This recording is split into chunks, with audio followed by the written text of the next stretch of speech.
무리가 몰려와서 하나님의 말씀을 들을새 예수는 게네사렛 호숫가에 서서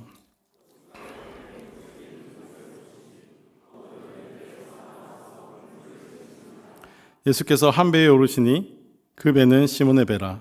육지에서 조금 떼기를 청하시고 앉으사 배에서 무리를 가르치시더니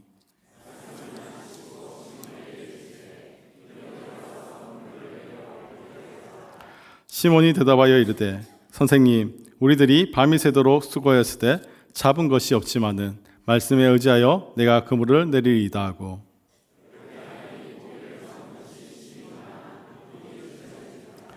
이에 다른 배에 있는 동무들에게 손짓하여 와서 도와달라 하니 그들이 와서 두 배의 채움에 잠기게 되었더라.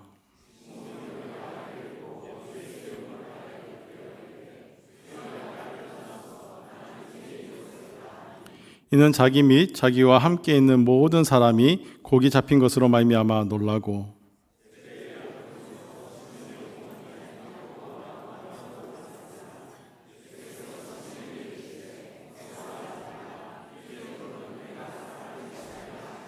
함께 읽겠습니다. 그들이 배들을 육지에 대고 모든 것을 버려두고 예수를 따르니라. 아멘. 오늘 제가 전하고자 하는 말씀은 새로운 삶의 이야기를 좀 하려고 합니다. 새로운 삶의 이야기이기도 하고요. 지혜로운 선택의 이야기이기도 하고요. 또 우리의 변화되어야 할 삶의 이야기이기도 합니다. 오늘 이 베드로의 이야기를 통해서 우리의 삶에 대해서 한번 고민해보고 또 변화되는 성도의 삶이 무엇인가를 한번 살펴볼 수 있었으면 좋겠습니다. 오늘의 본문은 예수님께서 복음을 곳곳에 전하실 때를 배경으로 하고 있습니다. 예수님께서 갈릴리 지역에서 복음을 전하시니까 많은 무리가 예수님을 따라왔습니다. 가는 곳마다 하나님의 말씀을 들으려고 예수님의 말을 들으려고 무리가 따라 나오게 되었죠. 오늘도 한 호숫가에서 하나님께서 말씀을 전하십니다. 그런데 많은 무리가 이 말씀을 듣고자 나왔죠. 점점 많아집니다. 사람들이 너무 많아져서 이제 서서 말씀을 전하는 그런 것이 어려운 지경이 된 것 같습니다. 그때 예수님께서 이제 바닷가 쪽을 바라보니까 배 두 척이 있는 거예요. 배 두 척이 이제 막 고기잡이를 끝내고 돌아와서 그물을 정리하고 배를 정리하고 있는 모습을 보게 됩니다. 그리고 한 배를 불러서 그곳에 오르시게 되었죠. 바로 시몬 베드로의 배였습니다. 이 배에 오르자 시몬에게 예수님께서 말씀하십니다. 육지에서 조금 뛰어라. 조금 뛰어서 내가 이들에게 말할 수 있도록 조금 뛰어서 두고 있으라 라고 하는 것이죠. 베드로는 지금 막 고기를 잡고 그것도 허탕을 치고 육신의 이 필요함을 가지고 있는, 그리고 이제 모든 일들을 정리하고 있는 때입니다.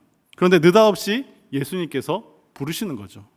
그리고 예수님에게 붙들려서 예수님이 이래라 저래라 하는 소리를 듣고 있는 겁니다. 오늘날의 그러한 상황으로 한번 생각해 보십시다.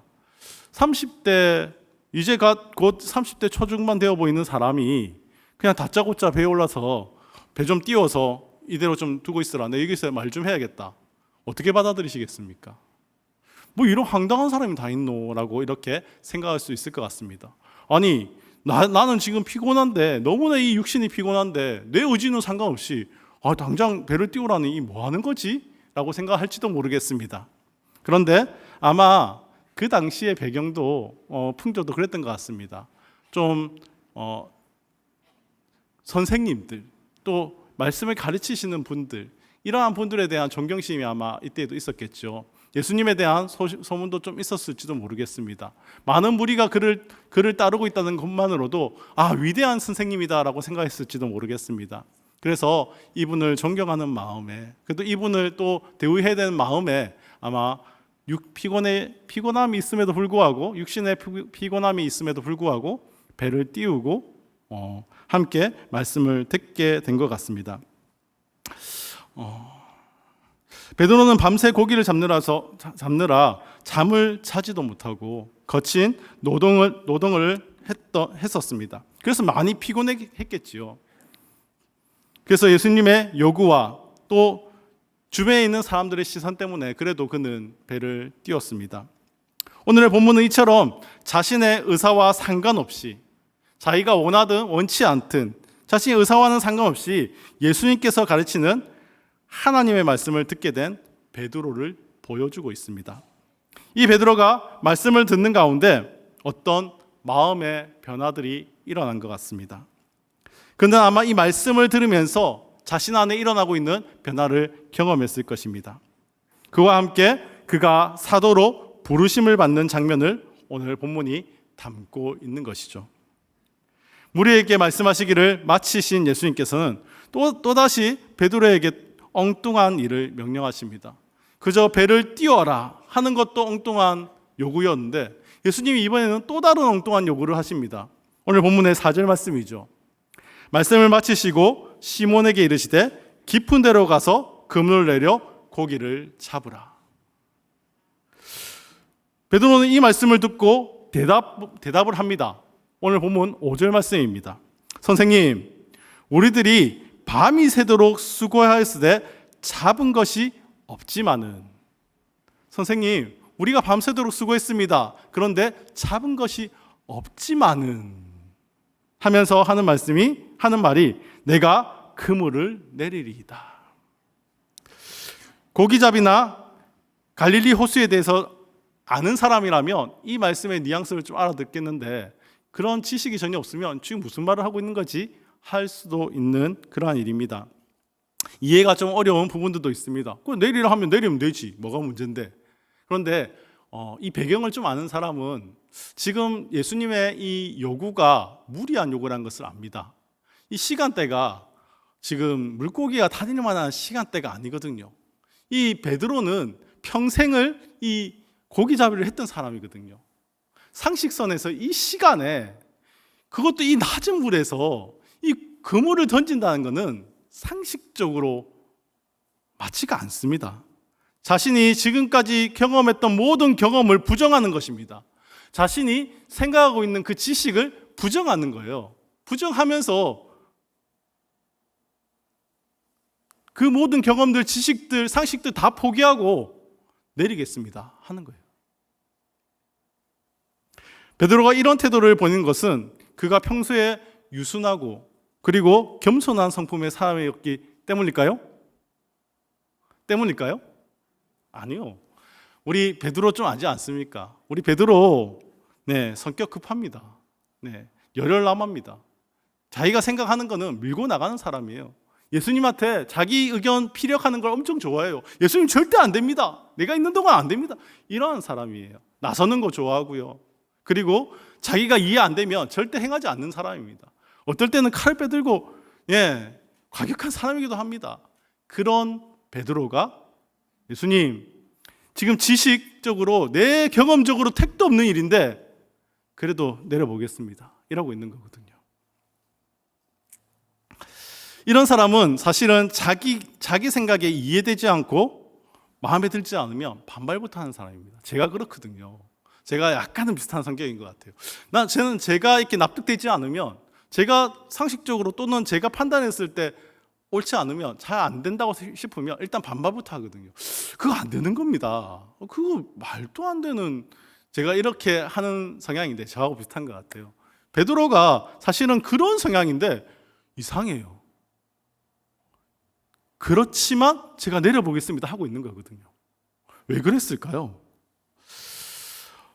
저는 예수님의 말씀에 그 힌트가 있다고 생각합니다. 예수님께서 지금 말씀을 전하셨거든요. 베드로는요, 육신이 피곤해서 정말 집에 들어가고 싶은데 어쩔 수 없이 배를 띄웠습니다. 예수님 때문에. 그 배를 띄워서 무리에게 예수님이 전하는 말씀을 들은 거예요.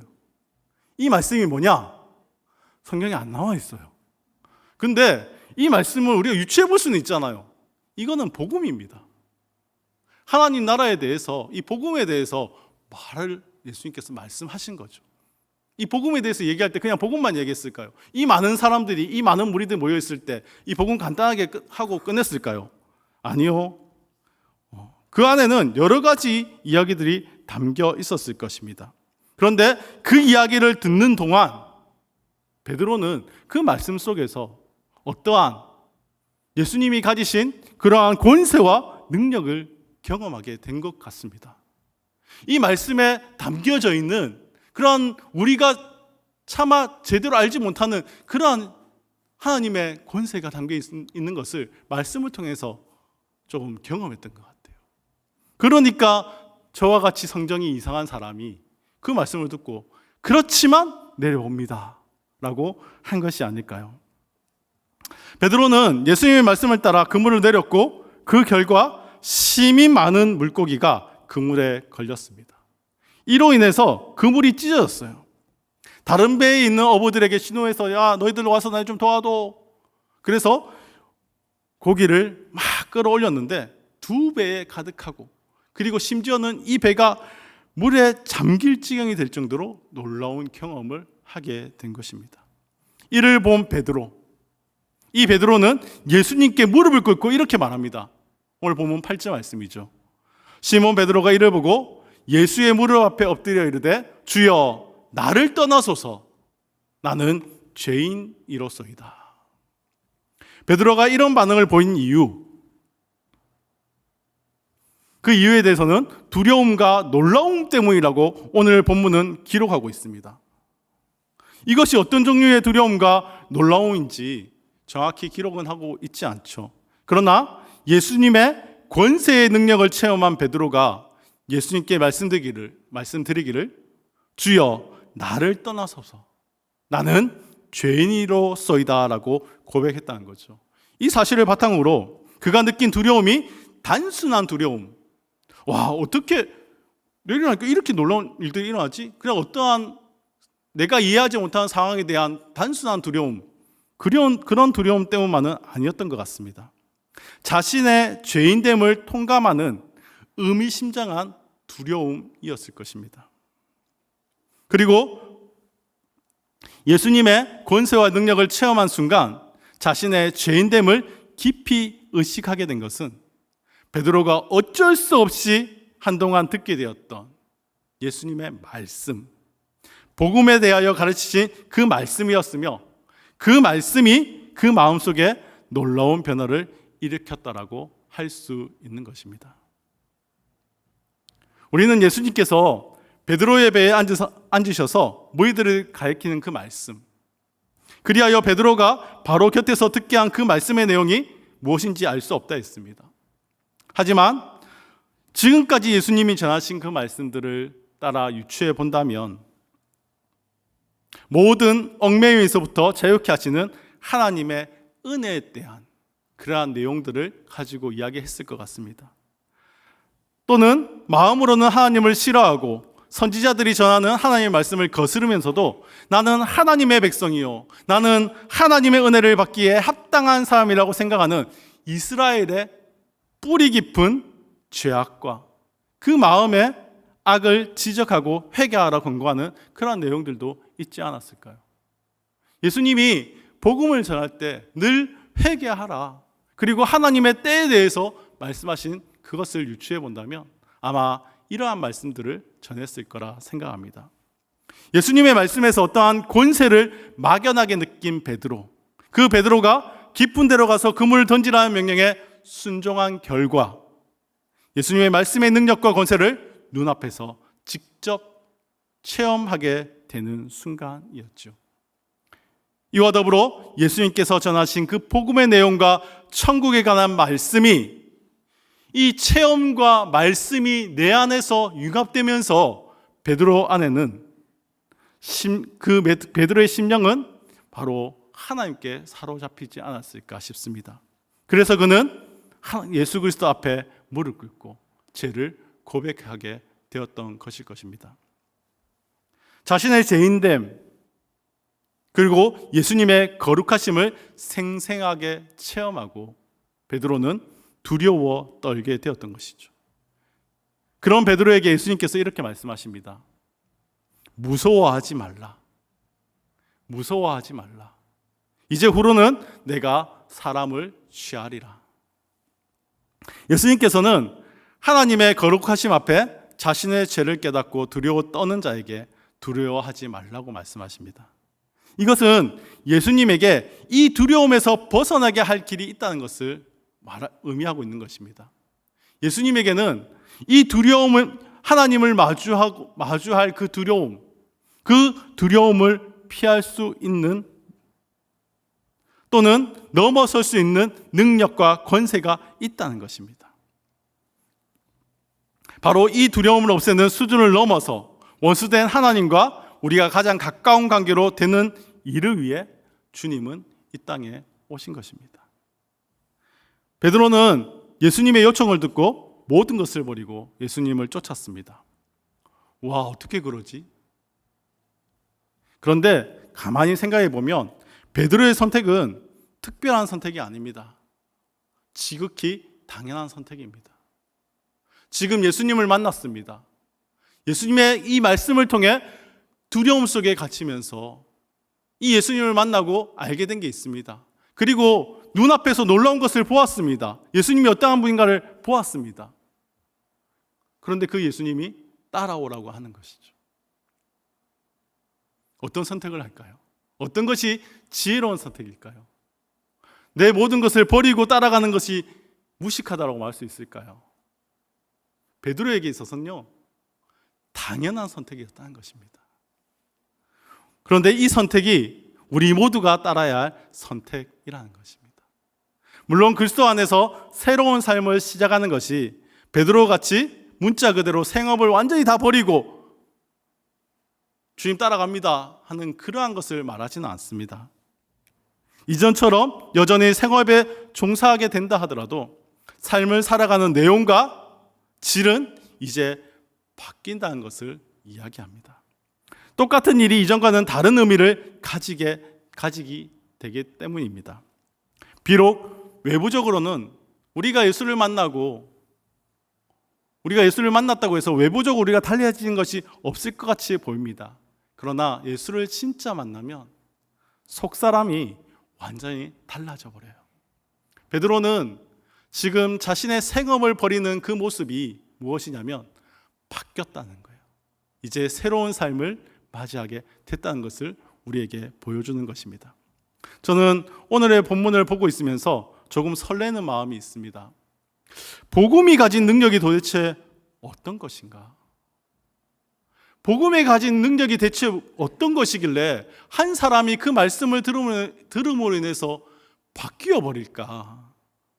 진짜 듣기만 해도 이런 변화가 일어날 수 있는가? 자신의 모든 지식과 경험과 심지어는 생업조차 내버릴 수 있는, 그렇게 바뀔 수 있는가? 바뀐다는 겁니다. 나의 삶도 변화될 수 있습니다. 진짜 예수님을 만나고 진짜 예수님을 믿으면 바뀔 수 있다는 것입니다. 진짜 믿는 마음으로 주의 말씀에 귀를 기울이면 바뀔 수 있다는 겁니다. 우리의 삶이 예수로 인해서 이제는 예전 삶과 다른 새로운 삶, 정말 축복의 삶으로 바뀌는 은혜가 있으시기를 축복합니다. 또한 이 복음에는 능력이 있어서요, 나만 바뀌는 게 아니에요. 이 복음에는 능력이 있어서 정말 이 베드로가요, 원해서 들었던 게 아니잖아요. 원하지 않지만 어쩔 수 없이 배를 띄워서 들었는데 그 베드로조차 바뀌어요. 우리 행복나눔 축제를 준비하고 있습니다. 이 사람들 막 우리가 데리고 옵니다. 바뀔까? 몇 년 동안 데리고 왔는데 정말 우리 교회에 정착하는 사람 그렇게 많지 않은데 바뀔까? 바뀐다는 겁니다. 복음이 역사하면 바뀌는 줄 믿습니다. 오늘 베드로가 그 경험을 하고 있지 않습니까? 우리 주님께는 능히 하실 능력이 있습니다. 일단 그러기 위해서 우리도 좀 사모했으면 좋겠어요. 뭘 사모했으면 좋겠는가? 말씀을 사모했으면 좋겠습니다. 이 베드로가 정말 이 말씀을 통해서 이 안에 변화가 일기 시작했던 것처럼 우리의 삶에도요, 조금 정말 은혜가 충만한 삶이 되기 원하는데, 그러한 새로운 삶을 시작하기 원하는데, 그러기 위해서 우리도 말씀을 좀 사모했으면 좋겠습니다. 이 말씀이 들어오면 바뀌는 게 보이지 않습니까? 우리 말씀을 사모하며 말씀을 가까이 합시다. 그리고 그 말씀에 순종해 봅시다. 순종하고 말씀을 읽고 순종해야 하나님의 기적을 볼 거 아닙니까? 우리 말씀 읽고 순종해서 모두가 하나님의 기적을 체험하는 우리 성도님 될 수 있었으면 좋겠습니다. 네. 또한 이 말씀을 믿음을 통해서 한번 우리 믿지 않는 성도들도 한번 이 말씀의 자리로 데리고 오셨으면 좋겠습니다. 바뀌리라 믿고 이번 행복나눔 축제 한번 같이 해보기를 원합니다. 그리고 바뀌면 새로운 삶을 살게 되면 세상이 달라집니다. 상식적으로 세상의 기준에는 되도 않는 일인데 예수님 만나고 예수님께 순종하는 선택을 하고 나니 되게 되는 놀라운 일을 경험하게 돼요. 세상이 바뀐다는 건요, 내가 예수 믿고 나니까 세상을 보는 시각이 달라져요. 문제를 바라보는 시각이 달라져요. 그리고 문제를 대하는 시각이 달라져요. 더 자유로워질 수 있고요, 더 은혜롭게 살아갈 수 있어요. 어떻게 해요? 세상 사람들은요, 우리에게 예수 믿고 예수 때문에 조금 손해보는 그런 우리의 모습들을 보면서 손가락질하는데 놀라운 일이 있어요. 뭐냐면 바보처럼 사는 것처럼 보이는데 내가 더 즐거워요. 내가 더 평안해요. 내가 더 행복해요. 예수 때문에 바뀐 삶이 오히려 더 행복한 줄 믿습니다. 베드로의 선택은 지극히 당연한 선택이었습니다. 예수님이요, 다 보여주고 말씀 들려주고 뭐라고 하냐면 나 따를래? 다 버리고 나 따라올래? 베드로는 바로 대답합니다. 네, 저 갈게요. 저는 이것이 더 좋은 선택인 줄 믿습니다. 어느덧 우리의 삶에 두려움과 걱정, 불안이 가득 채워져서 우리를 괴롭힐 때가 있지 않습니까? 저는 아직 연소합니다. 인생을 오래 살지 않았습니다. 그런데 정말 인생에 있어서 현명한 선택은 무엇인가 하는 것을 생각해 봅니다. 제가 생각하는 현명한 선택은요, 걱정과 불안을 최소화시키는 것, 걱정과 불안을 최소한으로 만드는 선택이나 삶이 지혜로운 삶이라고 저는 생각합니다. 그러면 우리가 어떻게 해야 걱정과 불안, 부담을 최소한으로 줄일 수 있을까? 그것은 예수님께서 하라고 하신 대로 그 말씀대로 선택하고 살아가는 것입니다. 그리고 무슨 일이 벌어지든 이렇게 외치는 것이죠. 하나님께서 하라는 대로 했습니다. 저에게 걱정과 불안, 부담 주시지 마시고 하나님께서 책임져 주세요. 하나님께서 해결을 주세요. 베드로의 따라가겠습니다. 이 말은 자기의 생업을 모두 버리고 예수님을 쫓아갔던 그 모습은 바로 이것입니다. 하나님, 나는 하나님께 다 맡겨드립니다. 하나님 책임져 주세요. 예수님을 만난 사람은 바뀐다는 거예요. 이분이 능력 있음을 알고 이분의 권세를 믿기에 이분께 다 맡겨드리는 거예요. 하나님 하라는 대로 하며 살게요. 하나님 원하신 대로 살게요. 나머지는 하나님 책임져 주세요. 베드로의 이 예수 그리스도의 부르심에 가겠습니다 하는 그 행동은 하나님께 자신의 삶을 맡겨드리는 것입니다. 예수님의 이야기를 통해 예수님이 행하신 그 기적을 통해 예수님이 어떠한 분인지 알게 된 베드로, 그냥 맡겨드리면 이분이 다 책임져 주시겠구나, 이것을 깨달은 것입니다. 사랑하는 성도 여러분, 예수 그리스도를 온전하게 바라보시고 그 예수 그리스도를 만나시기 바랍니다.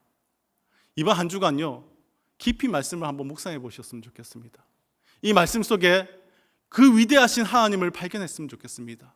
이 말씀 속에 담겨져 있는 그 예수 그리스도를 만났으면 좋겠습니다. 그래서 이 베드로처럼 저도 하나님께 올인할게요.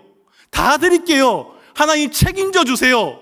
하나님 해결해 주세요라고 말할 수 있는 그러한 은혜를 우리 성도님들 다 누리셨으면 좋겠어요. 전도도 마찬가지입니다. 순종할게요.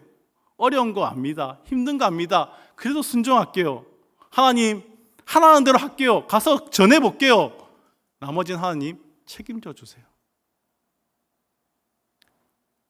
하나님께 다 내어 맡길 때 이 사도 베드로가 얼마나 큰 평안을 누리게 되는지, 그 평안을 누리는 우리의 성도들 되었으면 좋겠습니다. 말씀 가운데 은혜를 받으시고 그 말씀에 순종하는 지혜를 통해 삶의 변화를 누리시는 그런 성도님들 되었으면 좋겠습니다. 내 삶이 바뀌는, 내 삶이 새로워지는, 예수 그리스도로 말미암아 변화되는 그 은혜를 누리는 우리 성도님들 다 되시기를 주님의 이름으로 축복합니다.